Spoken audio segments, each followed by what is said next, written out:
Bonjour à tous, bienvenue dans ce nouvel épisode de Follow Me. On va parler de newsletter aujourd'hui avec mon invité du jour. C'est un sujet qu'on n'a jamais évoqué dans ce podcast. C'est le 33e épisode de Follow Me. On n'a jamais parlé de newsletter, si ce n'est comme un moyen d'aller élargir un peu son audience, de prendre la parole différemment quand on a déjà un podcast, une chaîne YouTube ou qu'on prend déjà la parole sur LinkedIn. Mais là, la newsletter est au cœur de la stratégie de contenu de mon invité du jour, Arthur de Villemandie. Salut Arthur. Salut Christopher. Comment tu vas ? Très bien. Bon, tu es de passage à Paris parce que tu es nantais, enfin d'adoption, depuis 2 ans. D'adoption, ouais. Donc Arthur, tu as créé une société qui s'appelle Planète, qui est dite une newsletter qui s'appelle Magma. On le dit déjà avant de rentrer un peu plus dans le vif du sujet, mais j'ai le plaisir de côtoyer Magma de manière en plus grande proximité depuis quelques semaines parce que Orso Media, avec Cosa Vostra, avec donc Mathieu Stéphanie, Laurent Kretz, les associés d'Orso Media, nous sommes montés assez largement au capital de Magma et on est hyper heureux de ce rapprochement qui est hyper aligné avec nous, notre vision de la creator economy. Et donc voilà, je le dis en disclaimer, mais en aucun cas, évidemment, ce rapprochement ne va influer tout ce qu'on va dire aujourd'hui dans cet épisode. Carrément. T'es OK avec ça, Arthur ? Bah oui, bien sûr. Arthur, traditionnellement, dans ce podcast, je demande à mon invité de se présenter. Alors non pas sans parler tout de suite de Magma, mais j'aimerais bien comprendre un peu ce que tu faisais avant de créer tout ça, quel est ton parcours et nous donner un aperçu de ta première vie professionnelle. Alors, donc je m'appelle Arthur, j'ai 30 ans depuis 2 mois. Moi, avant de créer Magma, j'ai eu un parcours assez classique. J'ai fait une prépa, j'ai fait une école de commerce après. En école de commerce, j'ai eu l'opportunité de partir à San Francisco pendant 1 an. Et je travaillais pour une société qui s'appelait l'Atelier BNP Paribas, qui est en fait la cellule de veille de BNP Paribas dans la Silicon Valley. Ils ont des bureaux à Paris et je crois à Shanghai aussi pour observer ce qui se passe dans l'écosystème. Et en fait, dans cette expérience, à l'Atelier BNP, mon job, c'était de repérer des tendances et de regarder un petit peu ce qui se passait. Et quand je suis parti dans la Silicon Valley, c'était en 2014 et c'était un nouveau monde pour moi. Tout le monde parlait de la tech. En France, il y avait l'écosystème qui commençait à bouger. Notamment avec, c'était le camping à l'époque, il y avait The Family aussi qui commençait à se créer et j'ai découvert un nouveau monde. C'était vraiment pour moi une grosse découverte. Et à ce moment-là, donc, j'écrivais beaucoup d'articles pour l'atelier BNP. Et t'es arrivé dans la Silicon Valley c'est un premier job, c'était une année de césure en fait. Donc c'était quasiment comme un premier job parce qu'on avait le statut un peu d'employé américain de BNP Paribas USA, mais c'était un peu comme un CDD quoi, ou une alternance, enfin pas une alternance, mais comment on appelle ça, un trainee là-bas. Donc voilà, c'était un très long stage d'1 an avec un passage dans le bureau à Paris, puis ensuite dans la Silicon Valley. Et là, c'est vrai que moi, ça a un peu déclenché pas mal de choses chez moi, notamment d'être là-bas avec tous les gens qui créent des choses tous les jours. Et c'est vrai que, voilà, on dit ce qu'on veut, mais la Silicon Valley, c'est un endroit très, très spécial. Et puis voilà, donc je suis resté 1 an. Et en fait, pendant que j'étais là-bas, que ce soit par mes colocataires ou tous les gens que je rencontrais, je me suis dit, mais c'est quand même incroyable de créer des produits. Et en fait, moi, avant... j'avais fait pas mal de musique où je créais même ma propre musique sur ordinateur, j'avais sorti des EP, etc. Donc la création, c'était un truc qui était vachement important pour moi. C'est déjà ancré en toi, le fait de créer des choses. Le fait de créer, c'était hyper important. Et en fait, j'avais sorti des EP, on avait même monétisé, on avait fait des... Quel style ? Compliqué à décrire comme ça, mais non, c'était de la musique électronique, mais avec des instruments réels. Moi, je suis guitariste à la base, donc c'était beaucoup d'influences d'indie rock, ce genre de choses, des guitares assez aériennes, etc., avec musique électronique derrière. Et en fait, ça m'avait donné déjà un premier aperçu de me dire, ok, quand tu crées, en fait, tu peux même gagner de l'argent avec, parce que j'avais vendu des morceaux pour des musiques de publicité. Et quand j'étais via une plateforme d'acquisition de droits, non, même c'était pas. Une commande. Ouais, c'était une commande qui était en fait une personne que connaissait ma sœur. Et du coup, en fait, je me suis retrouvé à faire de la musique de publicité complètement par hasard. Mais en fait, quand on a 20 ans et qu'on se dit ok, j'ai passé 3 jours et je peux gagner de l'argent, bah, tout de suite ça crée un déclic. C'était quoi la pub ? C'était qui l'annonceur ? T'as le droit de dire ou pas ? Ouais, c'était... Bon, d'ailleurs, je crois qu'elle est toujours en ligne. Ça s'appelle Ticket Surf. C'est des cartes prépayées pour les gens qui jouent en ligne, genre à des pas des casinos en ligne, mais ce genre de choses. Donc c'est tous les gens qui utilisent des budgets pour payer sur Internet, et ça leur permet de réguler un peu leur budget quand ils jouent à des jeux ou à des trucs de casino, etc., quoi. Ok, je mettrai le lien YouTube dans le descriptif si on le trouve. Non, mais je crois que je l'ai laissé sur mon LinkedIn en plus, ouais, c'est cool. les liens. Ouais, non, et surtout, ça a vraiment déclenché pas mal de choses chez moi, parce que effectivement, quand on crée et que voilà, on est rémunéré, on se dit, mais en fait, j'ai passé 3 jours et je peux gagner de l'argent comme ça. Donc ça a déclenché un premier truc. Et quand j'étais dans la Silicon Valley, on avait une petite équipe, c'était super. J'étais confronté à plein d'entrepreneurs, plein de trucs, mais je me disais, ok, mais là aujourd'hui, tous les gens ils me parlent de création tous les jours, etc. Et je me suis rendu compte que le code, c'était un truc qui était hyper important pour créer des produits tech, quoi. Donc voilà, et c'était le moment où Le Wagon, la formation de code en France, commençait à pas mal éclore dans l'écosystème parisien. Ouais. Et moi, j'étais pas sur place. Et ils venaient de sortir leur formation en ligne. Et je me suis dit, bon, bah, vas-y, moi je... On est en quelle année là ? 2014. D'accord. 2014, début 2015. Et je me dis, ok, bon, bah, vas-y, je vais faire la formation en ligne du Wagon. J'y connais rien du tout. J'avais fait les premiers trucs qu'on apprend, je sais, Codecademy ou ce genre de choses, mais ça restait vraiment un peu de la théorie. Enfin, maintenant, c'est sûrement plus poussé, mais en tout cas, à l'époque, c'était pas terrible. Et Le Wagon, en fait, ce que j'aimais, c'est que vraiment, il te permettait de coder un clone. Je me souviens, c'était un clone d'Airbnb. Bon, évidemment, un peu moins fonctionnel, etc. Mais en tout cas, de sortir le truc. Donc, j'ai appris à coder. Et quand je suis rentré de San Francisco, je me suis dit, j'ai envie d'un métier où je fais des choses, en fait. Enfin, je crée des choses. Donc, j'ai postulé dans un poste de product manager. Je suis rentré dans une startup en product management en tant que stagiaire, stage de fin d'études en 2016. J'ai été ensuite pris en CDI. La boîte s'appelait Kudos. Donc, Kudos, c'était une app de recherche d'emploi un peu façon Tinder pour les jeunes diplômés plutôt assez qualifiés. La boîte, le téléchargement de l'app, c'était quand même, 350 000, 400 000 téléchargements. Et moi, j'étais en product, donc je gérais l'application mobile, l'application de desktop, voilà, tous les produits Kudos, quoi, qui étaient d'un côté les recruteurs, d'un côté les candidats. Et puis, l'entreprise s'est fait racheter par Le Bon Coin. Et c'est là où Planet est né, justement. Toi, t'as pas suivi l'aventure chez Le Bon Coin ? Non, j'ai pas suivi. En fait, honnêtement, ça aurait été un poste en product chez Le Bon Coin dans le cadre d'une acquisition et tout. Ouais, c'est une belle boîte, hein, je crois. Vu de l'extérieur, je crois qu'on travaille plutôt bien. Non, super belle boîte. Moi, en tout cas, quand j'y étais, l'ambiance m'avait donné envie, etc. C'était plus un choix personnel, en fait. Je me disais... Je voyais le produit, perspective d'évolution, et puis en fait, le fait d'avoir déjà goûté à la création, et puis je commençais à avoir quand même des copains entrepreneurs, et je me suis dit, moi, en fait, j'ai envie de créer quelque chose, quoi. Et c'est à ce moment-là où je me suis dit, le rachat, c'est le bon moment pour créer ma boîte, quoi, directement. Ouais, sans doute aussi nourri par tout ce que tu as pu voir, observer aux États-Unis. Bien sûr, parce qu'en fait, on se rend compte, à partir du moment où on voit des gens qui nous ressemblent et qui créent des boîtes, en fait, quand on a un peu ce désir-là de créer, de prendre des risques, en plus quand on est jeune, il y a zéro risque, en fait. Enfin, je veux dire, on peut, du jour au lendemain, on peut décider de créer quelque chose, enfin, en tout cas, quand on a la chance de pouvoir le faire. Et je me suis dit, j'ai trop d'émulation autour de moi. Moi, c'était un truc quand même qui était à l'intérieur de moi, je pense, depuis quand même pas mal de temps. Et je me suis dit, le rachat, c'est le bon moment, quoi. Parce que je ne me voyais pas évoluer dans un poste de product pendant... en fait, je ne voyais pas de perspective d'épanouissement personnel via ça, en fait, tout simplement. Ce qu'on voit beaucoup dans la creator economy, des gens qui créent du contenu en parallèle de leur activité principale. Souvent, les contenus créés comme ça viennent nourrir aussi leur activité principale. Là, dans ton cas, très tôt, tu as fait le choix de te consacrer quasiment à 100% dans ce projet...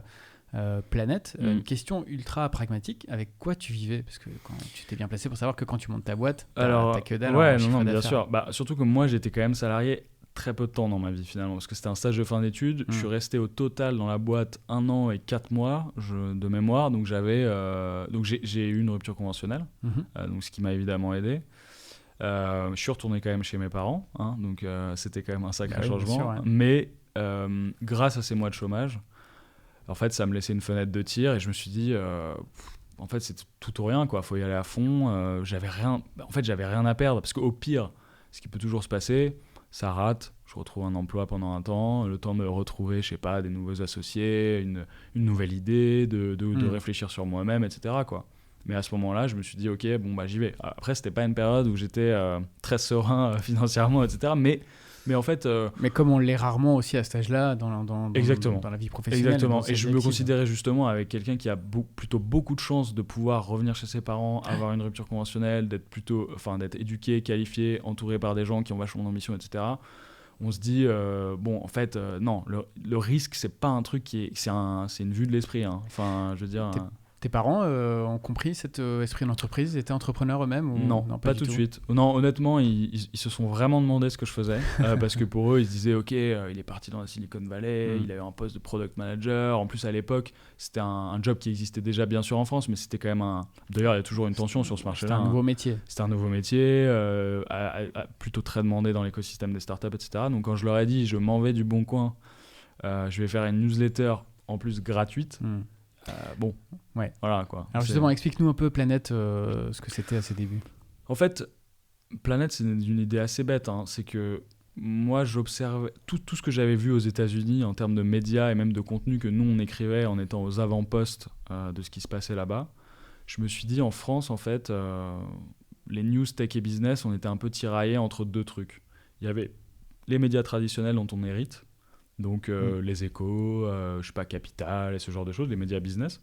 Et de l'autre, il y avait des nouveaux médias qui étaient nés justement avec l'éclosion du système startup, donc Madines, etc. Et je me suis dit, mais entre les deux, moi, j'y trouvais pas trop mon compte parce que pour moi, il y avait une opportunité de traiter d'autres actualités qu'on voyait pas du tout dans ces médias, qui étaient vraiment du business pur, qu'aux États-Unis, par exemple, ils traitaient. Et la façon dont ils le traitaient. Donc le ton, le format, la forme, quoi. Et en fait, à cette époque-là, j'en consommais énormément, vraiment énormément. Et je me suis dit, je pense qu'il y a vraiment un truc à faire en France. Et honnêtement, la newsletter est vraiment un choix par défaut. C'est-à-dire que je me suis dit, je vais pas lancer un blog, parce que moi, j'ai jamais vraiment... Enfin, j'avais écrit un petit peu du coup à San Francisco, mais je n'ai pas du tout de formation ni journaliste, ni de quelqu'un qui a écrit, etc. Je faisais plutôt là-bas des white papers, donc des trucs un peu plus de consulting, un peu costaud. Et je me suis dit, en fait, la newsletter, c'est le moyen le plus rapide déjà de lancer. Ça va me demander moins d'efforts d'écriture parce que c'est court. Et du coup, ça oblige à être synthétique. Alors que si je m'étais lancé dans un blog, je pense que je m'y serais jamais retrouvé, en fait. J'étais vraiment pas fait pour lancer un blog, pas du tout. Et du coup, la newsletter, le principe, c'était simple, c'était... des actualités tech et business que vous ne trouverez pas ailleurs. Bon, en fait, on les trouve toujours ailleurs, effectivement. Mais en France, en tout cas, on était vraiment... je pense qu'on a vraiment eu un ton et même le genre d'actualité qu'on traitait. Tech et business, là, au sens large. Hein, ça pouvait être les enjeux politiques, de la tech, etc. C'était vraiment au sens large. En fait, j'ai créé mon compte MailChimp et puis j'ai balancé l'email et puis j'ai écrit tous les jours jusqu'à ce que je vois si ça marche ou pas, quoi, tout simplement. Et avant de parler du début de Planète, parce que j'ai mille questions, quand tu démarres une newsletter, t'es seul au monde, t'es seul au milieu de l'océan, personne ne te connaît, bref. Mais... Surtout que là, on est en 2017, et c'est vrai qu'en 2017, évidemment, il y avait d'autres gens qui faisaient des newsletters, etc., mais c'était pas un truc où il y avait déjà des études de marché, de newsletters qui cartonnaient, même aux US, etc. Il y en avait qui commençaient à faire des bons chiffres, etc., ou même dans d'autres pays. Mais c'était pas un truc comme aujourd'hui qu'on a avec les podcasts, les newsletters, où vraiment on sent qu'il y a un marché de 2017. Moi, donc j'en parlerai après, mais on est rentré à The Family, on était le seul média dans les boîtes du portefeuille de The Family, parce que c'était un truc où c'était... mais le format, on sentait qu'il y avait quelque chose d'intéressant à creuser, quoi. Ouais, juste sur le nom Planète, parce que Planète, c'est plein de choses en France. C'est déjà des chaînes de télé. Il y a Planète.fr aussi. Voilà, c'est les plus anciens se rappellent c'est des chaînes de découvertes, documentaires. Ouais, et puis surtout, ce site Planète.fr, qui est un site d'actu plutôt orienté senior, je crois. Hein. Ouais, je crois. Honnêtement, je n'avais pas trop étudié. Ça, c'est vraiment... En fait, pour être honnête, le nom de Planète, moi, j'ai une fascination pour l'espace. J'aime bien les noms génériques, genre Apple, enfin, tu vois, les trucs vraiment génériques. L'univers de l'espace, que ce soit juste, tu vois, scientifique, etc., ça m'intéresse. J'aime bien aussi l'univers graphique qui est associé. Je me suis dit, je vais appeler ma newsletter Planète. Okay. Et d'ailleurs, il y a forcément fait de recherche de marque pas ou quoi. Du tout. T'as jamais eu de mail? Alors, je sais que Planète.fr, ils regardaient pas mal mon profil LinkedIn à un moment, mais en fait... Bon, déjà, on n'était pas un site, donc on n'avait pas d'actualité, on était une newsletter. Ils ont laissé passer le truc, et puis voilà, quoi. Et finalement... Ils avaient une newsletter, ouais. Bonne question. Franchement, peut-être qu'ils étaient associés à leur site, donc peut-être avec le récap des nouveaux articles qui ont été publiés sur leur site, mais nous, en fait, on était vraiment un produit newsletter only, quoi, au début. Donc voilà, je pense que... Non, honnêtement, c'est que pour ça, il n'y a vraiment aucune recherche business derrière. Je sais que maintenant, je pense que je ne referais pas pareil, mais à l'époque, franchement, c'était juste... J'aimais ça, en fait, tout simplement. Je me suis dit, moi, j'aime ça, c'est cool, je vais pouvoir... C'est moi qui ai designé le logo avec une petite planète, avec des lignes qui résument, en fait, parce que le but, c'était de résumer des actus. Puis voilà, quoi, c'était parti. L'avantage de la newsletter, si on parle vraiment en termes business, c'est que c'est un business scalable, comme on dit. Donc, c'est vrai que tu aies 1 ou 50 000 abonnés, ça te coûte la même chose à produire. Le souci, c'est quand tu démarres, tu as justement un abonné. Donc, beaucoup de charges, beaucoup de travail, beaucoup d'énergie à déployer pour quasiment aucun revenu, très peu d'abonnés. Comment tu gères ça? Comment tu as géré ta montée en puissance? Comment tu as aussi recruté tes premiers abonnés? Les premiers abonnés, c'est famille et amis. En disant, bon les gars, c'est cool ou c'est nul, quoi. Newsletter payante des planètes, déjà? Non, gratuite. Gratuite, tout est gratuit. Non, vraiment, tout est gratuit. Là, honnêtement, même au début, je me disais, je savais vraiment pas comment j'allais gagner de l'argent. Vraiment, je me suis dit, juste, s'il y a un intérêt, c'est le premier combat qu'il y a à mener, quoi. En gros, c'est ça que je m'étais dit. Je me suis dit, j'écris tous les jours, j'inscris mes amis, mes copains et je leur demande d'en parler un peu et je regarde s'il y a de l'intérêt. S'il n'y en a pas, et 2017, encore une fois, il n'y avait pas de canal d'acquisition identifié, LinkedIn, c'était beaucoup moins gros comme canal, etc. C'est pas la même chose. Et du coup, je me suis dit, ok, j'inscris des gens et on voit si ça grossit, quoi. Donc, il y avait quoi dans cette newsletter? C'est quoi, des articles, des liens vers d'autres articles? Au début, ma thèse, c'était de faire que la newsletter soit vraiment l'unique produit. Donc en fait, c'était un article tous les matins, tous les matins, 5 jours par semaine, donc lundi au vendredi, un article tous les matins. Et en fait, il n'était même pas disponible en ligne, quoi. C'est-à-dire qu'il fallait s'abonner à la newsletter pour avoir accès au truc, gratuitement. Et donc voilà, ça a commencé comme ça. Et puis au début, oui, il faut déployer un peu d'énergie, il faut comprendre. Mais c'est pas grand chose l'infrastructure pour lancer une newsletter, un service d'envoi, un site pour. Non, mais c'est du temps. Et quand tu vois quand même, tu passes du temps sur tes articles, tu essayes de faire les choses du mieux possible et donc pour avoir le plus d'abonnés possible. Mais ça se développe assez lentement, mais après tu vas peut-être pouvoir nous dire. Tu peux peut-être nous donner quelques chiffres d'abonnés pour tes premiers mois d'activité. Franchement, au début, je pense que le premier mois, on n'a pas dépassé les 60 personnes, je pense, parce qu'il y avait des potes de potes qui s'inscrivaient, etc. Bien sûr. Et puis au bout d'un moment, j'ai senti, parce que du coup, moi, je travaillais quand même le type d'actualité que je faisais, en me disant, je vais tester des différents types d'articles. Je commençais à voir un peu.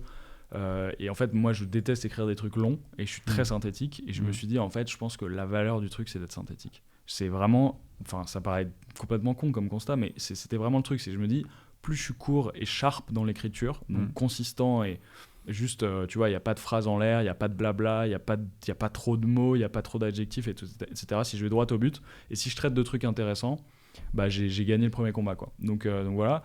Et en fait, très vite, j'ai postulé à The Family. Planète est rentré au portefeuille de The Family et en fait les gens qui étaient dans le portefeuille de The Family et l'écosystème autour de The Family, en fait c'était ma cible, en fait, moi. Et du coup là tout d'un coup forcément on est passé à 100, 200, 300, 400 personnes qui lisaient vraiment régulièrement avec vraiment un intérêt et puis ensuite c'est des gens qui en ont parlé, quoi. C'est des gens de The Family, c'est des CEO de boîtes. On était repérés aussi dans d'autres newsletters qui nous disaient on a découvert une super newsletter. Je pense à un super exemple, mais une newsletter que je sais pas si elle existe encore, qui s'appelle Curators.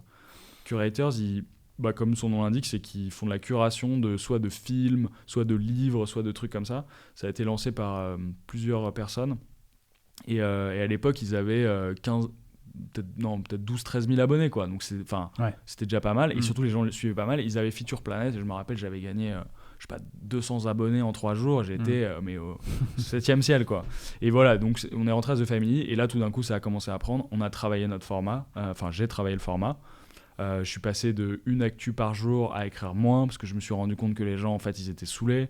Je préférais la qualité des actualités que je mettais dedans plutôt que la régularité et de saouler les gens parce qu'en fait sinon ça devenait vraiment une revue de presse, c'était pas intéressant. Et puis ça a grossi comme ça. On est passé du coup de 1 sujet à 3 sujets dans la newsletter avec des formats différents. Et une fois par semaine, du coup, c'est ça ou 3 fois par semaine. 3 fois par semaine.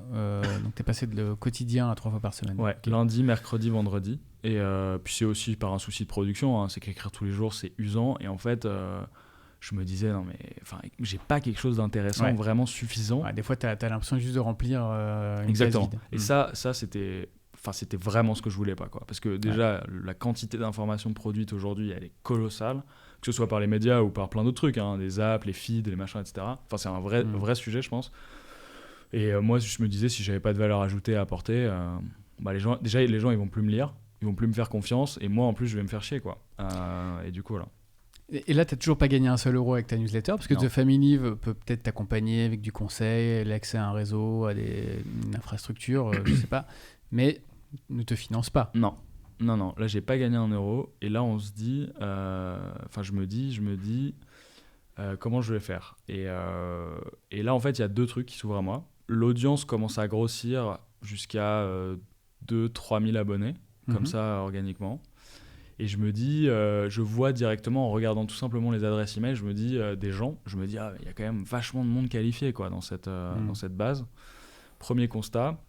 Qualifié dans le sens... je sentais que c'était des décideurs, entrepreneurs. Des gens, c'est reconnu. Voilà, enfin certains en tout cas assez reconnus. Et puis aussi des gens qui bossent dans les startups parisiennes, qui étaient dans l'écosystème, que ce soit des bons postes, machin et tout. Et je me dis, bon, cible qualifiée, très très gros taux d'ouverture, donc engagement fort. Et là, j'ai 1 ou 2 marques qui commencent à me contacter pour me dire, bah tiens, tu vends pas des espaces publicitaires, quoi, dans Planet. Et je me dis... tiens, il se passe un truc. Il se passe un truc. Et mon premier client, je me rappelle, c'était Comet, qui existe encore d'ailleurs. Ouais, Comet Meetings, c'est ça, hein Non, c'est pas Comet Meetings, c'est l'autre Comet qui est une boîte en fait qui réinvente la SS2I, donc qui match des grands groupes avec des freelances tech qui ont une plateforme pour ça et qui les match en 24 heures, je crois. Okay. Et donc voilà, c'était Comet, et en fait on se rend compte qu'il y a un super taux de clics, super qualifié, et donc je vends les espaces publicitaires que je peux vendre, quoi. Et tu vends quoi comme espace publicitaire ? C'est du natif intégré, ouais. Ou c'est une bannière à l'ancienne ? Natif intégré. Je me dis, moi j'ai pas envie de faire de bannière, je vais tuer mon audience, j'ai pas envie de le faire. Honnêtement, enfin c'est plutôt d'ailleurs j'ai pas envie de le faire et ça va tuer mon audience, plutôt dans ce sens-là. Donc je me dis, je vais faire que du natif, je vais faire une publicité où c'est moi qui vais l'écrire. Parce que voilà, je sais parler de start-up, etc. machin. 10 lignes, un call to action qui est vraiment actionnable et qui apporte de la valeur. Et il fallait que le paragraphe, quand même, évidemment, que la marque soit parfaitement dans la cible de mes lecteurs. Bien quoi. sûr. Hors de question de faire de la pub pour un truc, n'importe quoi, etc. Donc c'était vraiment natif, écrit avec le même ton que les autres sujets Planète. Et il se passe quoi là dans ta tête ? Tu te dis waouh, c'est Incroyable. la première facture que j'aimais avec cette newsletter que tu as lancée combien de mois auparavant ? Je sais pas, peut-être la première pub c'était 8 mois après. 7-8 mois, je dirais. 400 €, je me rappelle, j'ai vendu ça. Qui devait être comme un ouf. Bah ouais, je me disais, c'est dingue. En fait, il y a des gens qui sont prêts à payer. Donc évidemment, quand c'est ta première boîte, t'es jeune, newsletter, il n'y a pas de marché. Enfin, c'est pas comme si tu dis je vais créer un logiciel qui attaque la paye ou machin. Enfin, c'est un truc, c'est parti de moi, je me dis, je tente, quoi. Parce que j'aime bien, je fonctionne quand même beaucoup à l'intuition et j'aime bien créer des produits qui ont une âme. Et ça marche, et puis j'ai de plus en plus de clients. Et la deuxième opportunité qui s'ouvre à nous pour le business model, c'est que The Family, à l'époque, avait un cabinet de conseil qui faisait partie de The Family, qui s'appelait Pathfinder, pour ceux qui s'en rappellent peut-être. Et en fait, Pathfinder, il faisait du conseil aux grands groupes sur comment créer de nouveaux business. Et il se rendait compte que dans Planète, il y avait plein d'idées qui étaient, et plein d'actualités qui étaient potentiellement, ils se disaient, non mais Planète, ils ont un vrai savoir-faire pour dénicher justement un peu des tendances déjà, même si c'était des actualités, pour qu'on pourrait vendre nous ensuite à nos clients, quoi. Et là je me dis, déjà ça fait tilt dans ma tête en me disant, tiens, ça c'est peut-être l'idée d'un nouveau produit un jour. C'est comme ça que ça a commencé Magma, on en parlera après, mais et là en fait je facture tout simplement de la marque blanche. Donc c'est à dire que le cabinet de conseil a un client. J'ai bossé pour, 10 clients, je crois. Nespresso, par exemple, ou Valourec, enfin, bref, plein de trucs. Schneider Electric, et ils me disent, voilà, nous, on a un sujet, c'est ça. On aimerait trouver des opportunités de business à faire dans ce sujet.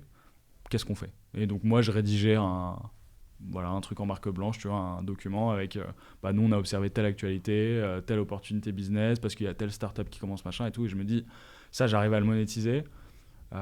C'est un boulot limite de cabinet de conseil, de consultants qui viennent full-time te faire un audit de ton activité et aller te faire une strat sur 5 à 10 ans. Exactement. C'est juste qu'eux, ils avaient envie d'un document qui soit très synthétique. Ouais, digeste, très digeste. Et c'était notre marque de fabrique. Pas trop long, juste sur des sujets vraiment très très précis. Pas trop large, ce que font évidemment mieux les cabinets de conseil. T'as pas halluciné que ces énormes boîtes finalement ne soient pas déjà équipées en interne en temps de cerveau Non, et je me suis posé la question. À un moment, je me suis dit, mais est-ce que je ferais pas de la marque blanche pour les grosses boîtes? Mais je me suis dit, ok, c'est quoi la perspective? Est-ce que je vais devenir un cabinet de conseil, quoi, en fait? Et moi, ça m'intéressait pas du tout. Je me dis, justement, j'ai créé une newsletter aussi parce que c'est scalable. Donc j'avais envie d'un modèle qui puisse scaler, quoi. Et du coup, voilà, on fait ça. On m'a même proposé aussi, via une agence de communication, de faire la newsletter officielle du BCG en France. Tu vois, et là, je me rappelle, je suis rentré chez moi, je me dis, putain, quand même, au bout de 8 mois, on me propose de faire la newsletter du BCG, c'est une super opportunité. Mais finalement, en fait, j'ai fini par dire non, parce que je me suis dit, mais si je fais ça, je vais gagner de l'argent, mais c'est quoi mon business après? Je vais pas faire les newsletters pour tous les cabinets de conseil ou même des marques comme ça. En fait, le produit newsletter, de faire la newsletter des autres, selon leurs guidelines, en fait, moi, j'en avais rien à faire, quoi. Moi, mon truc, c'était, ok, non, si on me demande ça, ça veut dire que je pense que j'ai un savoir-faire. En fait, ça m'a plus renvoyé une image de prise de confiance dans le produit qu'on est en train de faire. Tu aurais pu leur vendre du consulting à 4 000 € la journée. Ouais, j'aurais pu. Habitué, hein, non, mais j'aurais pu. Mais en fait, moi, je me suis dit, c'est ma première boîte, j'ai envie d'être focus. Moi, je veux faire un produit qui marche. Tu sais, c'est un peu l'histoire qu'on raconte de...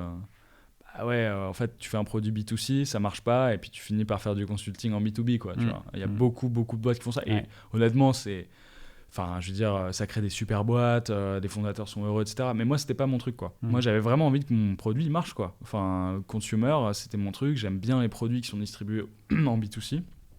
Et je me suis, pour une question de focus, je me suis dit non, je continue, Planète, on va voir, mais je suis sûr qu'il y a quelque chose à tirer. En fait, ces gens-là m'ont fait prendre confiance dans le produit qu'on est en train de faire, quoi. Et là, tu es encore tout seul à ce moment-là, on est d'accord, hein? Ouais, je suis encore tout seul. Et au bout d'1 an, je rencontre mon associé, qui est toujours mon associé actuel, Kevin. Kevin Pujol, Kevin Pujol, tout à l'heure. Exactement.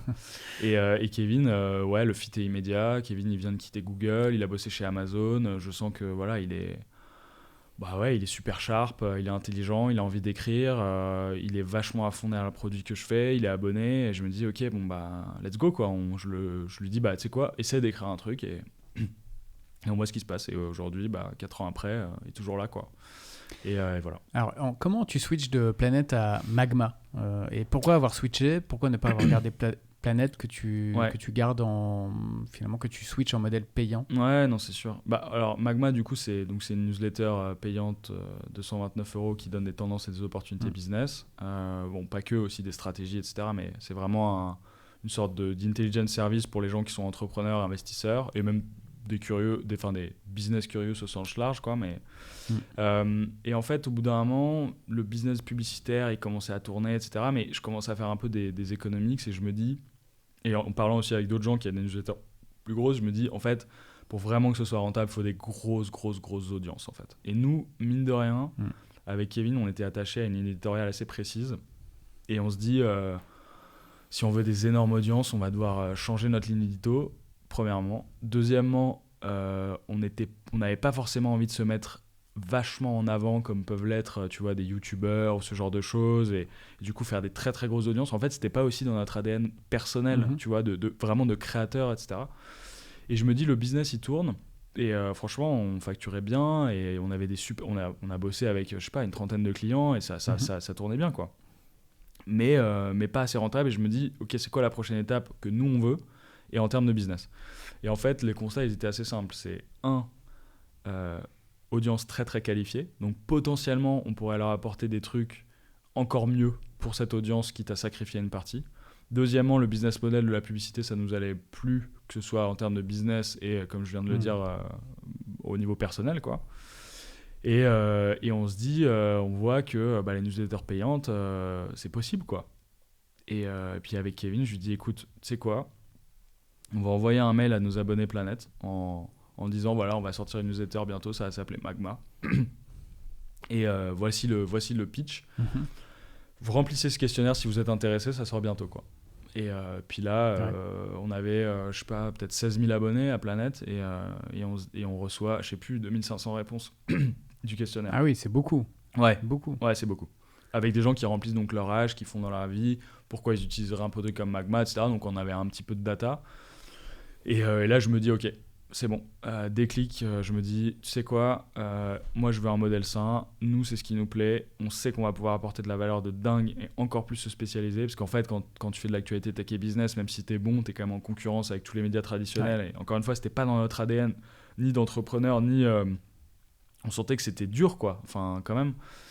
Et là, je dis OK, et le questionnaire, et je me dis ça y est, Magma est né, quoi. Et du coup, le temps de faire le produit, de dire OK, comment on va répartir un peu les 2 newsletters. Et le produit, il est sorti, je sais pas, peut-être 3 mois après, quoi. 3 mois après, on a fait... Enfin, j'ai tout mis en place, le truc, machin, dans mon coin, et puis c'est sorti. En 2020, du coup.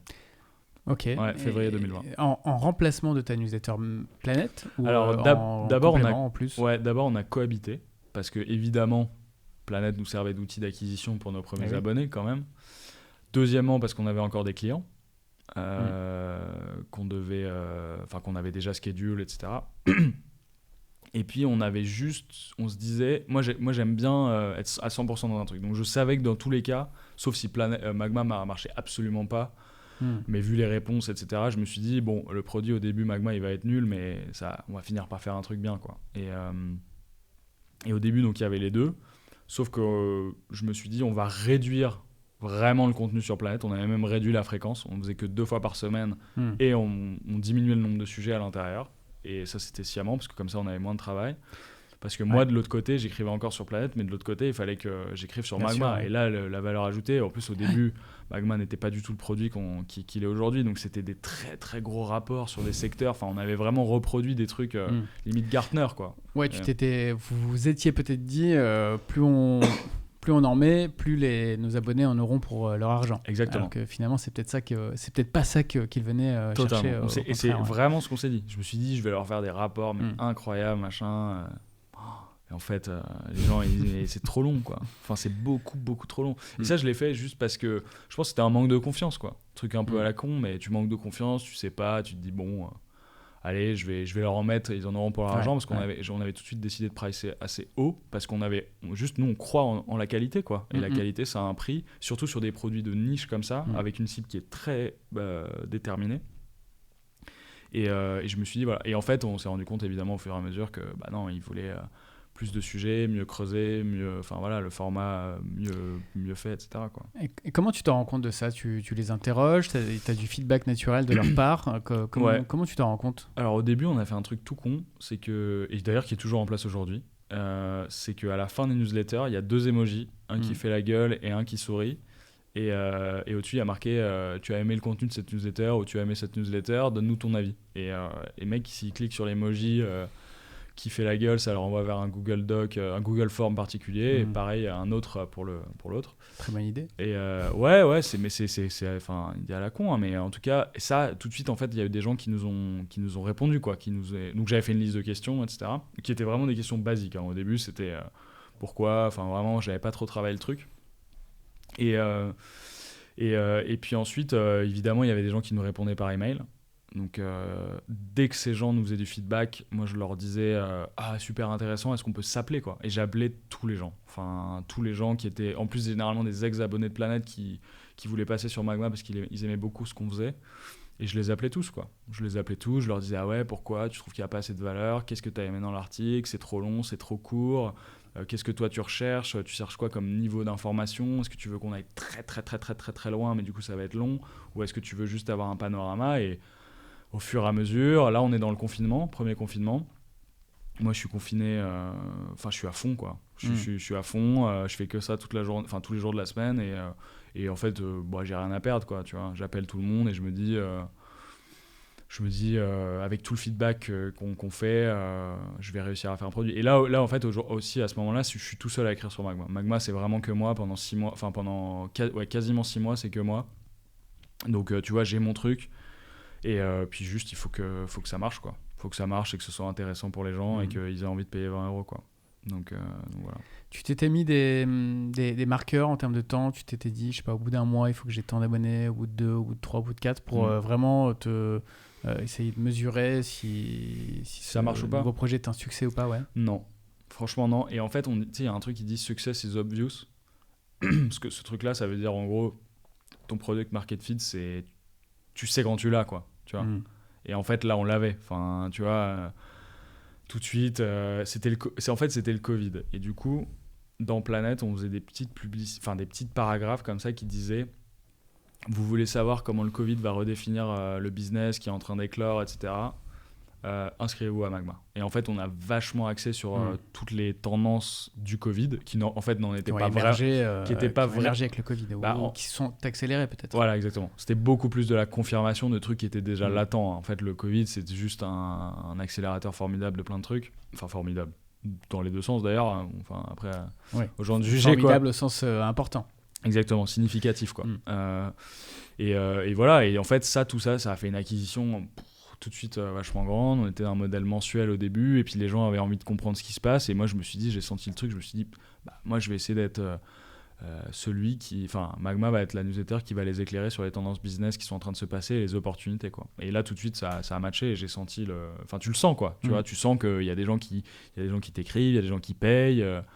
tu sens tes revenus, quand en un mois déjà tu fais 3-4 000 euros en un mois alors que tu t'es lancé il y a 2-3 mois, tu te dis ok, et qu'évidemment t'es personne entre guillemets, parce que si t'es quelqu'un de très très connu qui lance un produit newsletter, forcément il y a des gens qui vont te suivre pour ton nom, mais nous à l'époque c'était pas le cas du tout, et voilà, tu le sens, et donc on n'avait pas d'objectif très précis. Après si, t'as toujours des paliers, quoi, 1000 euros de MRR, 2005, 5000, 10 000, enfin bon, après ça augmente, quoi. Et puis voilà. Comment tu as mis en place cette newsletter ? Quels outils tu as utilisés ? Parce que c'était une newsletter, c'est encore une newsletter payante. Quelle brique de paiement tu as mis en place ? Voilà. Comment tu as démarré techniquement toute cette aventure ? Alors, du coup, c'est pour ça que les expériences passées m'ont quand même pas mal aidé. 1, j'avais quand même des notions de code. 2, j'avais fait beaucoup de produits avant, et moi je me suis dit, je regardais un peu ce qui se faisait dans les newsletters, et en fait elles avaient toutes la même tronche, et on voyait que les gens travaillaient pas beaucoup le produit, en fait. C'était beaucoup des gens qui savaient bien écrire, enfin bien écrire, donc voilà, belle rédaction, etc., mais c'est illisible, quoi, tu vois, il y a beaucoup de trucs illisibles, donc je me suis dit, moi je vais axer vachement sur le produit, et j'ai envie de faire un truc que moi j'aimerais lire, en fait, tout simplement. Donc c'est-à-dire écrire avec un ton qui est sharp, qui est pas... moi il n'y a pas d'humeur ou ce genre de choses, enfin tu vois, les gens ils sont pas là pour ça, mais qui est quand même un ton sympa et agréable, et donc ce que j'ai fait, c'est que je me suis dit ok, service d'envoi d'email, on était déjà sur Mailchimp avec Planète, je connais cet outil, je vais garder cet outil. Ça sert à rien de passer sur un truc. À l'époque, il y avait Substack qui commençait à... c'est la question que j'allais te poser. L'outil de newsletter roi de la creator economy, c'est Substack, notamment aux États-Unis, avec des grosses histoires quand même. Bien sûr. Il y a des cas avec des créateurs de contenu qui arrivent à générer 1,5-2 millions de dollars par an avec leur newsletter bien sûr. Substack. Donc le premier réflexe aurait pu être d'aller sur Substack. Et, ça aurait pu. Après, ça n'a pas été le cas.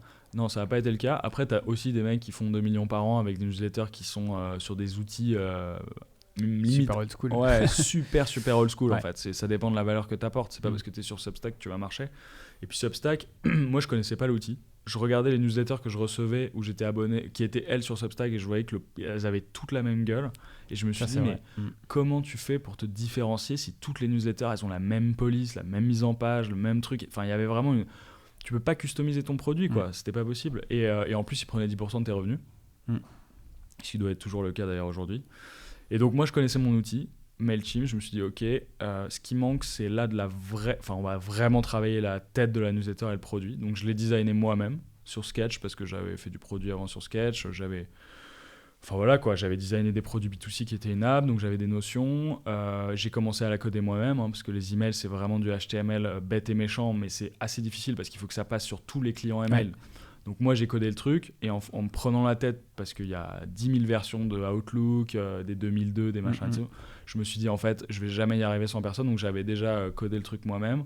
Et ensuite, j'ai fait appel à un freelance spécialisé en email qui avait fait les newsletters professionnels de grands groupes, vraiment pour qu'elle passe bien sur tous les emails et tout, qui m'a codé le truc. Paiement, je me suis dit le plus simple, enfin en tout cas le plus gros que je connaissais, c'était Stripe. Donc je me suis dit, je vais utiliser Stripe, ça me permettait de faire des paiements. Et puis ensuite, les automatisations, c'est Zapier, quoi. Voilà. Et d'ailleurs, ouais, non, j'en ai pas parlé, mais donc ça, c'était quand même un peu avancé parce que la toute première version de Magma, c'était carrément sur Notion. Donc c'est-à-dire qu'en fait, en vrai de vrai, les gens, ils payaient. Mais les articles étaient. Enfin, potentiellement, si tu avais le lien du Notion, tu pouvais le partager à tout le monde, quoi. Ok. Et en fait, j'avais fait un vieux truc sur Notion avec des dossiers genre newsletter 1, newsletter 2, newsletter 3. Enfin, c'était.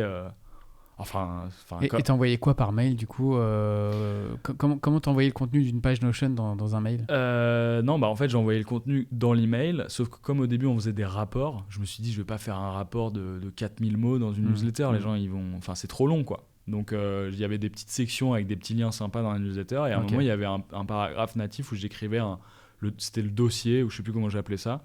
Et là, tu cliquais sur le bouton et ça t'emmenait vers Notion pour lire le truc. Et en fait, c'était gratuit. Enfin, c'était gratuit. Il y avait des gens qui commençaient à se passer le lien, etc. Mais en fait, c'était pour lancer le plus vite possible, quoi. Ouais. Parce que c'était quoi le tarif au lancement de Magma ? Et tu l'envoyais une fois par mois, hein 2 fois par mois. 2 fois par mois. 19,90. Okay, donc en gros, c'était 10 € le rappeur, quoi. En gros.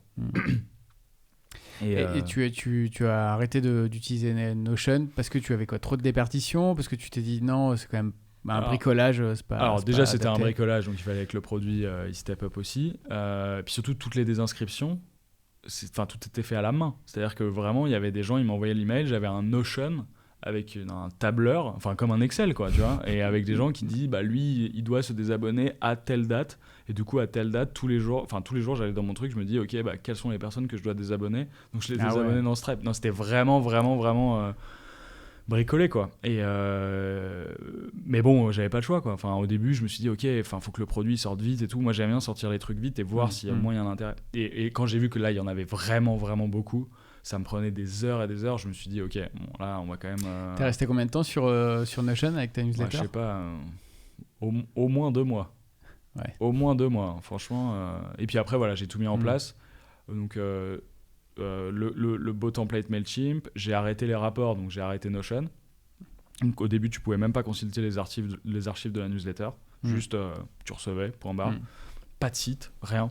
Juste rien du tout.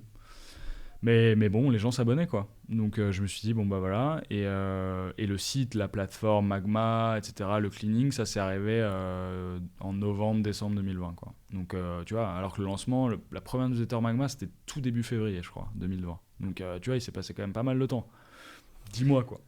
Et à quel moment tu t'es dit, tiens, je vais accélérer, parce que Magma, c'est aussi une communauté sur Slack. Parlé, tous les membres de Magma sont présents dans un Slack avec pas mal d'échanges, et je suis bien placé pour en parler, parce que même avant qu'on se rapproche d'un point de vue structure, Magma et Orso Media, j'étais abonné à Magma.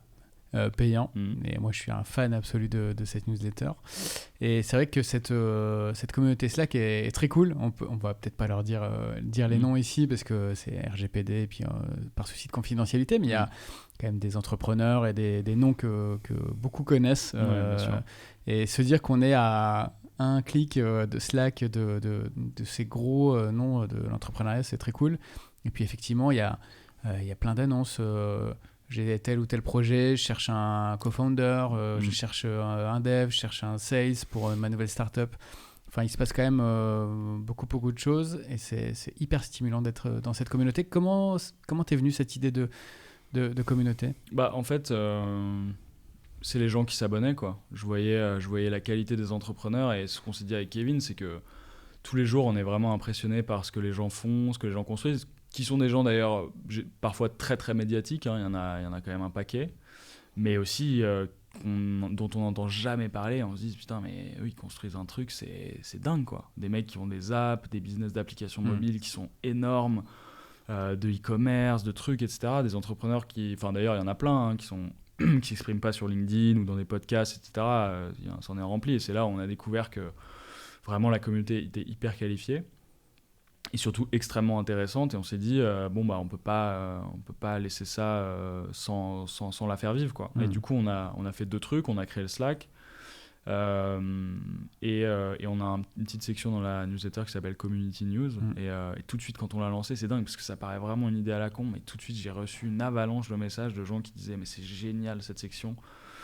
Parce qu'en fait, effectivement, elle apporte vraiment de la valeur. C'est-à-dire que c'est des gens genre je fais tel business, voilà où j'en suis, je fais tant de chiffres, je cherche des invests à tel stade de financement. Enfin, contactez-moi quoi. Essayez de contacter sur le Slack ou parfois par email. Et en fait, on a plein d'histoires où des gens disent ah putain merci, grâce à toi, j'ai eu un mec de la communauté Magma, il a mis 50 000 dans mon business. Ça, c'est tout le backstage en fait de Magma que les gens voient pas forcément. Mais le Slack est fait pour ça, effectivement, où il y a plein de gens qui postent des choses.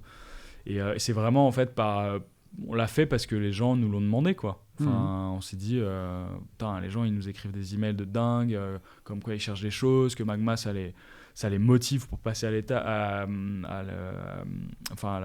l'entrepreneuriat, ou alors ils ont déjà revendu une boîte, machin, ils ont envie de passer à un truc, de réfléchir, ça leur permet de s'abreuver, de rencontrer des gens. Et tu vois, pas plus tard qu'aujourd'hui, on a reçu un message d'un gars qui me dit que voilà, ça faisait des années qu'il était au BCG, il a quitté son boulot pour lancer une boîte. Avec Magma était une de ses principales sources d'inspiration pour franchir le pas et monter une boîte, et même tous les signaux faibles qu'il a lus. Et là, tu vois, il me dit, voilà, on va chercher des fonds, et est-ce que tu peux nous feature, quoi. C'est de l'or, ces témoignages-là. T'en as d'autres un peu comme ça, d'abonnés pour lesquels Magma a eu un impact significatif? Ouais, il y en a plein. Je peux t'en donner un parce que c'est récent. Et à Nantes, j'ai rencontré des abonnés Magma qui étaient des abonnés de la première heure. Et eux, Magma, ça a changé. Ils avaient déjà une petite idée de business qui est de la gestion en fait, pour t'aider à gagner de l'argent sur de la réduction de tes abonnements, etc. Et du coup, ils se transforment en fintech. Donc, ils ont vraiment envie de créer un truc une plateforme de gestion financière qui t'aide à gérer tes finances personnelles, etc.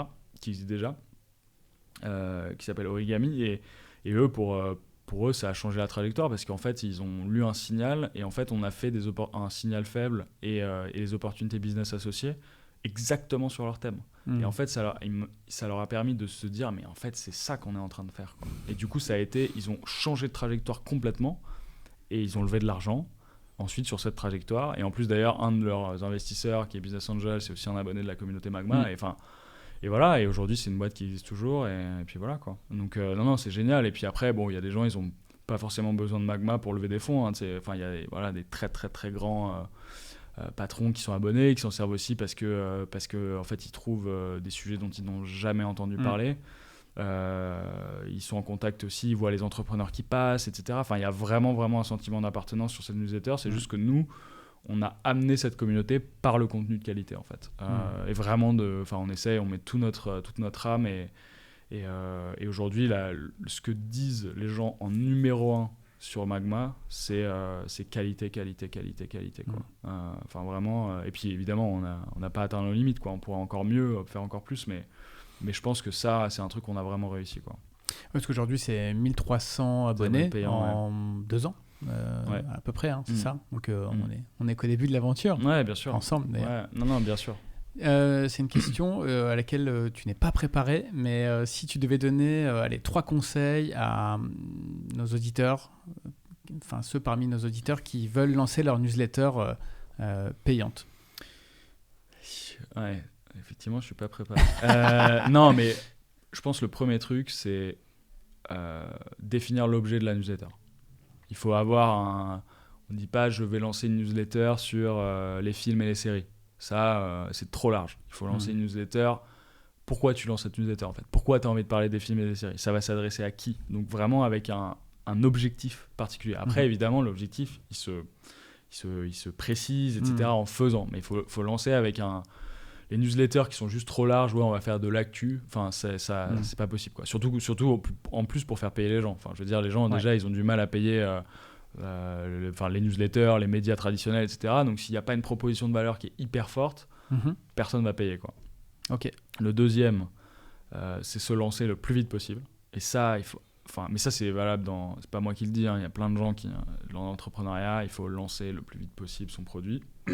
Après, ça dépend. Si on construit des réacteurs nucléaires, c'est compliqué, il faut lever beaucoup d'argent. Non, mais ça dépend. Et ça, évidemment, ça dépend des types de boîtes. Mais ce que je veux dire, c'est que une newsletter, c'est le but, c'est d'intéresser les gens, en fait. Donc, ça se lance vite. Il faut arrêter, pas de bossy, de trucs, de machin. Il faut que la newsletter, elle soit clean, mais basique, quoi. Enfin, vraiment, comme on apprend un peu dans les produits consumer, tu sais, il y a framework, narrative, primitive, enablers. Là, tu te dis, OK, c'est quoi ma narrative? Pourquoi je la fais? Primitive, ça veut dire, c'est quoi le truc central de ma newsletter qui va être autosuffisant et qui va faire que les gens s'abonnent, quoi. Et le troisième, c'est, comme beaucoup de produits, prendre énormément de feedback de ces lecteurs. Et là, faut savoir le faire aussi. Parce que les gens, ils ont souvent... Faut pas écouter ce qu'ils te disent de faire. Faut écouter ce qu'il y a entre les lignes, quoi. Tu vois, ça, c'est encore une fois, je dis des trucs que sûrement des gens savent, les entrepreneurs, mais c'est...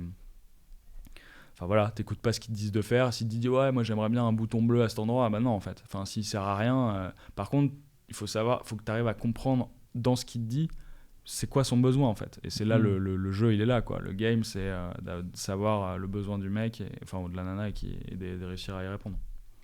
Ok, bah voilà, vous êtes prêts à lancer votre newsletter payante rapidement. Tu en as parlé un peu tout à l'heure. Moi, il y a une question qui m'intéresse assez fortement. Moi qui viens des médias traditionnels. Donc Magma, c'est aujourd'hui 229 € par an. Et encore, beaucoup trouvent ça pas hyper cher par rapport à la valeur apportée par cette newsletter. Mais c'est un abonnement annuel qui est équivalent, voire supérieur à ceux de certains médias traditionnels qui vendent aussi leur newsletter. Ou une offre numérique, une offre d'accès à leurs journaux en PDF, etc. Et ce qu'il est intéressant d'observer, c'est qu'on arrive à proposer un produit qui est plus cher, fait par peut-être une équipe assez resserrée de 5 personnes, versus des médias traditionnels qui ont un attelage de 130, 300, parfois 400 journalistes. Qu'est-ce que ça t'évoque, ce changement de paradigme? Écoute, en plus c'est 2 personnes du coup à temps plein, donc Kevin et moi, et après le reste c'est des rédacteurs, une team de rédacteurs super resserrés, qui sont des freelances qui bossent avec nous. Je pense que la différence elle se fait sur la niche, quoi. En fait, à partir du moment où tu creuses une niche qui est très très particulière, en fait, si tu la creuses bien et à fond, et que tu as compris ta cible, c'est sûr que si tu apportes énormément de valeur, tu vois, c'est comme si tu creuses un sillon et toi, ton but, c'est d'aller le plus loin possible. Et si tu apportes vraiment beaucoup de valeur aux gens, les gens, ils payent, quoi. Alors que les médias traditionnels, c'est compliqué de faire des offres comme ça pour le B2C parce que eux, si tu veux, c'est vraiment une mission d'information. Alors évidemment, ils sont sur des thématiques, tu vois, les échos économiques, etc. Mais en fait, c'est compliqué, tu vois, de dire exactement la valeur que tu vas apporter aux gens quand tu es les échos. Alors que quand tu es une niche, mais quand tu as un sillon à creuser, je pense qu'en fait, tu es tellement focus en fait, déjà sur le produit que tu vas vendre et sur la valeur que tu apportes aux gens, que toi, ton job, c'est tous les jours, tu continues. Et en fait, ça, encore une fois, si tu trouves le point où quand tu appuies, ça fait mal, les gens, ils sont prêts à payer parce que tout simplement, tu leur apportes de la valeur, quoi. Et nous, c'est pour ça qu'on arrive à ces newsletters à 229 € par an. Et que voilà, on a des gens qui payent parce que en fait, les gens ils ressentent qu'on aime ce qu'on fait. On essaie de leur apporter un max de valeur. Quand tu ouvres une newsletter Magma, honnêtement, il y a toujours un truc dont tu n'as jamais entendu parler, avec des opportunités de business dont tu n'as jamais entendu parler. Et ça, c'est notre job, quoi, tu vois. Et super varié aussi. Bien sûr. Tiens, juste donne-nous peut-être 2 exemples de sujets qu'on a pu trouver dans les newsletters dans Magma là au cours des dernières semaines, mais qui n'ont absolument rien à voir l'un avec l'autre. Ouais, effectivement. Mais on adore en fait traiter des trucs qui n'ont rien à voir. En fait, moi, mon but, c'est que le produit, je l'ai construit comme ça. C'est que moi, je suis extrêmement curieux de base, et je me suis dit, j'ai envie que les gens, ils ouvrent Magma et qu'ils aient une vision du monde. Enfin, que je leur apporte une vision du monde, évidemment sans idéologie, etc. Une vision du monde sur ce qui est en train de se passer en ce moment. Et que en fait, ils ressortent, ils disent ah ouais, mais c'est dingue quand même. Enfin, il y a ça, mais j'étais à des années-lumière d'en avoir entendu parler, quoi. Et c'est vrai que ça, c'est un truc auquel... Et en fait, moi, j'aurais adoré recevoir ça. Enfin, c'est vraiment un produit que j'ai fait parce que aussi, je me dis, mais ce serait incroyable de sans arrêt, en fait, tous les vendredis, parce que Magma, c'est tous les vendredis, d'avoir sorte de pochette surprise comme ça, hyper qualitative, de tendances, de trucs qui sont en train de popper, qui sont pas des épiphénomènes, hein, on parle quand même de trucs qui sont un peu costauds et ancrés, etc. Facile à lire, tu vois, voilà. Et pour donner des exemples, je sais pas, on a parlé des low content books, tu vois, sur Amazon. Donc on a plein d'outils de tracking qui nous permettent de regarder des tendances sur Internet, sur Amazon, sur les comptes des réseaux sociaux, sur quoi d'autre, sur le nombre de recherches Google, etc. On a plein de trucs comme ça. Et donc les recherches sur Amazon, c'est incroyable parce qu'on trouve des produits, on se dit mais comment ce truc peut faire autant d'argent? Alors j'enlève évidemment tous les trucs à la con, les produits inutiles, enfin pas inutiles, mais genre les jouets en plastique, tu vois, qui valent 2 euros, qui sont vraiment des trucs de volume et tout. Mais là, les low content books, voilà, c'est des... Amazon, grâce à son service de self-publishing, t'as des mecs qui font des livres en fait qui sont avec très peu de contenu et qui en vendent machin. Qu'est-ce qu'on a fait d'autre récemment? On a fait un article de stratégie, tu vois, sur comment biriliser ta communication, tu vois, avec le succès de Biril et tout ce que ça a apporté sur... Biril, le réseau social, hein, instantané. Ouais. Exactement. Biril, donc, qui en fait permet aux gens de, une fois par jour, prendre des photos hyper authentiques et tout, mais ce qui est un vrai mouvement, hein, le côté... Qui a été copié par TikTok, hein, d'ailleurs. Bien sûr. Bon, de toute façon, ils vont tous le copier, mais moi, je pense qu'ils vont résister, hein, parce qu'ils... Non, mais ils ont vraiment une âme, en fait. Enfin bon, personne ne peut dire s'ils vont résister, mais ils ont une âme, et je pense que c'est ce qu'on a expliqué, c'est que Biril, c'est vraiment un mouvement. Et en fait, on disait, mais en fait, les marques, même si aujourd'hui sur Biril, on peut pas créer une compte de marque où les gens vont follow, etc., en fait, c'est hyper intéressant comme phénomène, et il y a déjà plein de marques qui s'y mettent à faire des Biril. Et tu vois, pour donner un sujet qui n'a rien à voir, on a expliqué aux gens comment se servir des images satellites qui sont libres d'accès, parce qu'on a une myriade de satellites qui prennent des images toute la journée au-dessus de la Terre, en orbite basse, et en fait tu as plein d'images qui sont accessibles, et il y a plein de business à construire à partir de ces images libres, enfin pas libres de droit, mais des vidéos, etc. qui prennent, tu vois. Par exemple, je sais pas, tu observes les forêts pour voir le CO2 qu'elles émettent et ce genre de choses. Tu pourrais proposer un outil qui permet de quantifier un petit peu des émissions. Enfin, il y a plein de trucs, tu vois. Donc ça n'a vraiment rien à voir, et nous on est complètement secteur agnostique, quoi. Tu vois, on est tout nous intéresse, honnêtement, sauf évidemment des trucs très border au niveau soit de l'environnement, soit de, enfin bref, des trucs légaux et évidents, stupéfiants, etc. Parce que c'est juste que tu vois, nous notre tagline c'est quand même change your world. Donc si on dit aux gens de commencer à faire des produits qui éclatent l'environnement sans complexe, même si évidemment, tu vois, évidemment les business tech, on pourrait dire bah oui, mais ça consomme du numérique, donc ça favorise les émissions. Mais oui, mais en fait, dans ce cas-là, tout est relatif et on peut plus construire rien du tout, tu vois. Donc évidemment, mais on leur donne pas des trucs, je sais pas, les cigarettes jetables avec batterie unique. C'est mort, quoi. Enfin, c'est mort. Et d'ailleurs, c'est mort parce que nous, on veut pas de ce monde-là, et même notre communauté nous dirait non mais les gars, enfin voilà, vous déconnez, quoi. Donc on essaie évidemment que ce soit évidemment dans l'air du temps, et puis aussi fidèle à nos engagements, tu vois, perso, quoi. Donc voilà. Ok, très cool, Arthur. Moi, peut-être pour compléter tout ce que tu dis, parce que c'est quand même pas anodin, ce rapprochement Orso Média, donc notre label de podcasteurs, et Magma. Nous, on est absolument fans de Magma, donc on va évidemment faire perdurer tout ce que tu as dit là, et tu seras d'ailleurs toujours avec nous, hein, sur Magma. Et c'est vrai que nous, l'aspect communautaire aussi nous intéresse pas mal, l'aspect événementiel aussi, peut-être créer des événements physiques. Voilà, il y a beaucoup de choses à faire ensemble. Toi, de ton côté, des perspectives aussi par rapport à Magma ou à d'autres sujets que tu as envie de nous donner? Ouais, bah, je pense que Magma, il y a évidemment plein de trucs à explorer. La newsletter, on a envie de tester d'autres types tu vois, d'articles pour donner un regard sur le business qui est encore différent. Tu vois, aujourd'hui, on est très très tendance signaux faibles, et on a envie d'aller sur des articles un peu plus... j'allais dire prise de hauteur, tu vois, sur le management, même donner des conseils pratiques pour les opérateurs de business, tu vois, des trucs vraiment pour les gens qui font, quoi, tout simplement, que ce soit hauteur de vue sur comment le monde est en train de changer, mais aussi des conseils très très pratiques pour les gens qui opèrent des business ou qui sont, on va dire, dans des postes assez clés. Nous, notre mission, c'est d'inspirer les gens à, comme j'ai dit, un tagline Change Your World. Donc, c'est vraiment inspiré à avoir de l'impact, quoi, sur le monde, et on essaie de leur donner toutes les infos qu'il faut, en tout cas, enfin une partie des infos. Donc, nouveau type d'article. Je pense que la plateforme, il y a plein de trucs à faire aussi. en fait en faire le hub français, peut-être demain on verra plus tard, mais le hub avec du savoir que tu trouves pas ailleurs, donc vraiment un vrai intelligence service pour les gens qui créent, quoi.